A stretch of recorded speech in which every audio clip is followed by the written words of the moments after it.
Furiosa, a Mad Max Saga. This will be a spoiler review. I have a review up on my blog, soundedbettermyhead.com. That's pretty much spoiler free, so if you want to check that out first or instead or however you want to do it, that's cool. I end up giving this one a 2.5 out of 5. I'm one of the probably few people that just did not get into Fury Road. I didn't really think it was anything special. Everyone raved about it, said it was one of the best movies of the year it came out. I was just underwhelmed. I'm not going to get into the issues I have with that. I'm sure I have a review floating around on that my blog there, so you can probably check that out if you want to see what I thought about that one.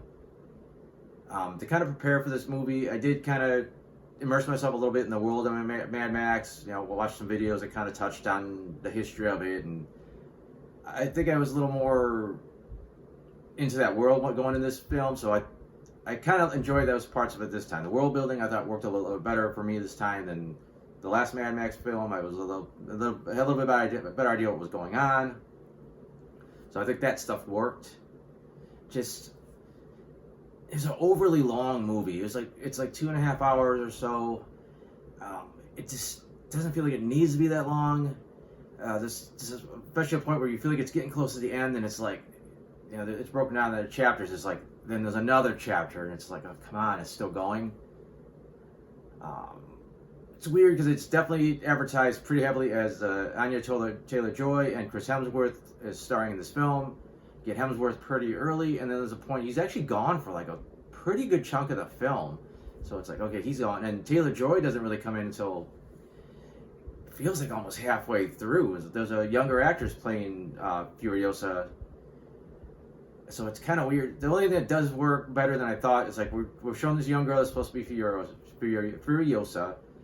She looks strikingly like Taylor-Joy to the point where even I thought, I was like, did they do something that kind of make her look a little bit more like her? Because she looks it's like the lips and the eyes are so distinctive for Taylor-Joy, and this girl had them. I read later that supposedly there was some kind of AI used to blend the two girls' features together. I didn't see a lot of details on it, so I can't say 100% sure that's what they do, but it does make sense. I was worried that we spent so much time with this young girl. Like I said, I felt like it was half the movie, but it was less. It felt like that it'd be jarring to suddenly now it's a new girl playing the character. I know it was obviously gonna be a time jump, but it's like it's not the character you are following.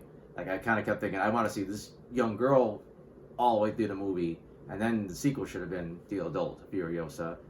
But the transition was really well done. I think it helps a lot that she looks just like her. Neither character talks that much, you know, either version of the character, so there's not a lot of dialogue. And to be honest, I had a hard time seeing the transition. I think because there was this point where she was covering her face and she, you know, only really seen kind of her eyes, and apparently she's not that tall of a girl, so like even as an adult, I didn't realize that they switched out with the older actress. So I thought the transition worked pretty good. I felt, like I said, I was following the whole same character throughout this time span of the movie, which that's pretty impressive, I thought. It's kind of like, what is the point? And it's like, okay, she wants to get home, but you know that's not going to happen in this movie. It doesn't, you know, spoilers if we haven't seen Fury Road, but she doesn't even get home to Fury Road, and even then it turns out the whole thing's kind of like withered away and it's gone. So it's like, the goal is for her to get home, and that's not going to happen in this movie. Obviously you're thinking she's probably going to get her revenge on, you know, the big bad, on Hemsworth's character, which she does, but it doesn't feel like it's enough. Like, he killed her mother and he held her hostage, but he wasn't really mean to her. Like, he tried to treat her like his daughter again. Like, he did kill her mom and he wouldn't let her go home, but it just didn't feel like, okay, this guy's just an absolute asshole that needs to die. He is an asshole, and he does need to die for other reasons, but not so much how he treated her as a child, especially compared to the world to live in. When you're in this wasteland, it's like he wasn't like the worst thing out there. So like I don't know, I just felt like her whole motivation just really wasn't there, or just wasn't like strong enough. There's like no plan. Like, she had the star map on her arm, which I thought that was going to come into play. Like, this is her star map, this is how she gets home, and maybe she have to cut the arm off to keep people from finding it.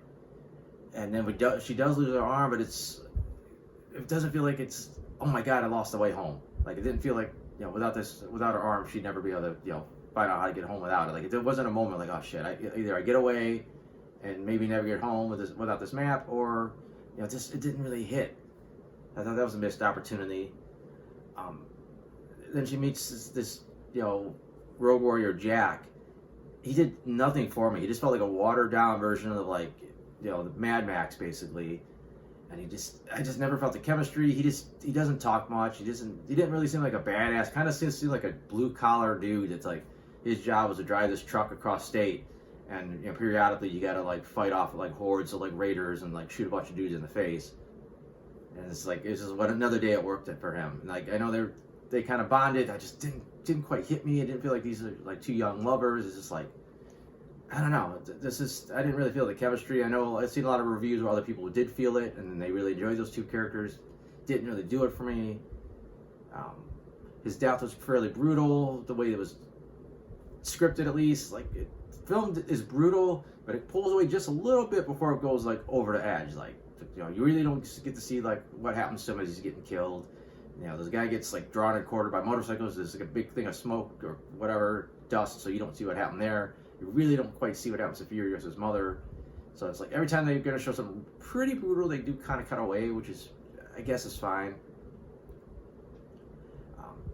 Again, with the world building, you kind of get a little bit better scope of like how things work between like the Citadel and the Bullet Farm and Gastown, but they all just kind of like, none of the locations stand out that well. Like like the Citadel's got these big towers, and the Gastown's got all these refineries, but it's like, I don't know, you don't spend enough time to really have them like jump out of like three interesting locations. There's another weird thing.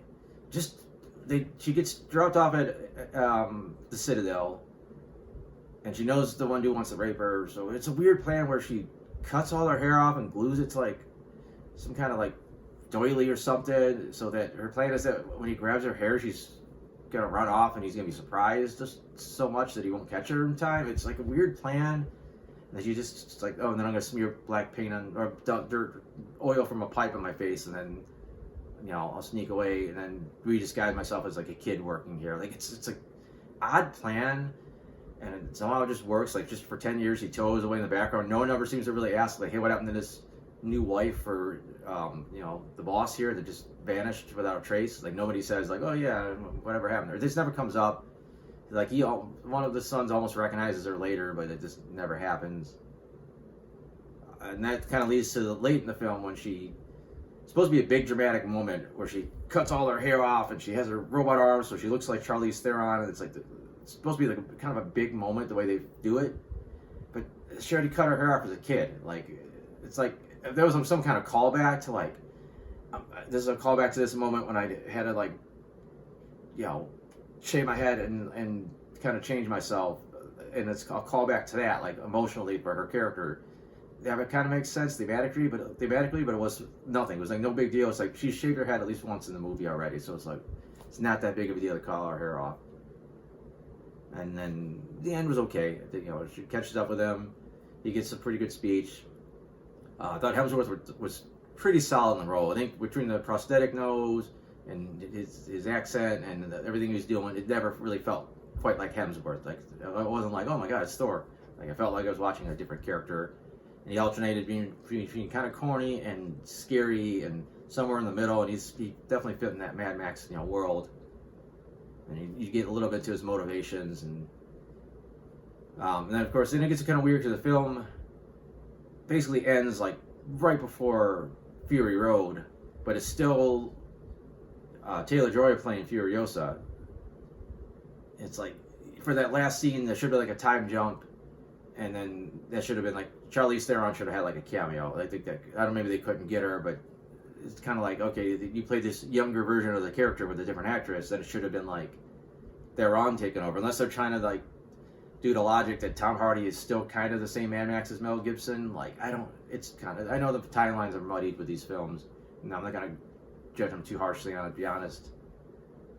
And I think that, and again, it's like seeing like she had a lot of chances to try to get away, didn't go home, and it's like I wish they would have said more like, okay, she stuck around long enough for the wives or something. Maybe it seemed like she really wasn't waiting on the fruit to grow. but maybe she was waiting for a chance to be able to kidnap his wives and save them, but it wasn't really like a mission of hers. It wasn't like, I need to get these girls out too. Like, it never really, it seemed like a reason enough to stick around like even more years in this like citadel before trying to sneak away home. And I don't think there's too much else. I probably could keep going on, but I don't want to overly criticize this movie. Like, again, I thought Taylor Joy was pretty good. I thought Hemsworth was really good, but they're both really not in it all that much, as you would think. Way too long, which is even weirder. It's like too long, and you don't get enough of like the characters you came to see, or at least the actors you came to see. And I said, just the plot was like I said. I did. Actually, I don't know why I skipped this. The action's solid. You know, some of it looks a little wonky. You can definitely see looks like there's some CG kind of going on, like some odds and ends here and there. But the big battle in the war rig with the Raiders was probably like the biggest set piece of the movie. I thought that was really well done. You know, really inventive ways that they defend themselves, and inventive ways that the Raiders try to get on this truck. So like that was probably the best sequence in the movie. And I said, then after that, and then it looked like it was gonna be a really cool battle at the end. Like, okay, here come Dementis' forces. They're trying to, go to war with the Citadel, and they just kind of skip it. They got the narrator saying, "Oh, there's so many great wars, and this 40-year war was like, or 40-day war was like right up there with some of the biggest wars in history." And like you just see the little quick flashes, and it's just like cuts to like, the aftermath. So I thought that was like weird. I didn't want to see a whole 40-day war. The movie was long enough as it is, but I would like to see like a big battle sequence, and then during the sequence, Furiosa catches up with, her, Hemsworth, and then does her thing. But whatever. That's a movie I made up in my head, not the one I saw. But again, that's about it. SoundedBetterInMyHead.com. I have the non-spoiler version of this review on there. I have other reviews on there. I have some comic strips. So if you want to check that out, that's awesome. Other than that, thanks for watching.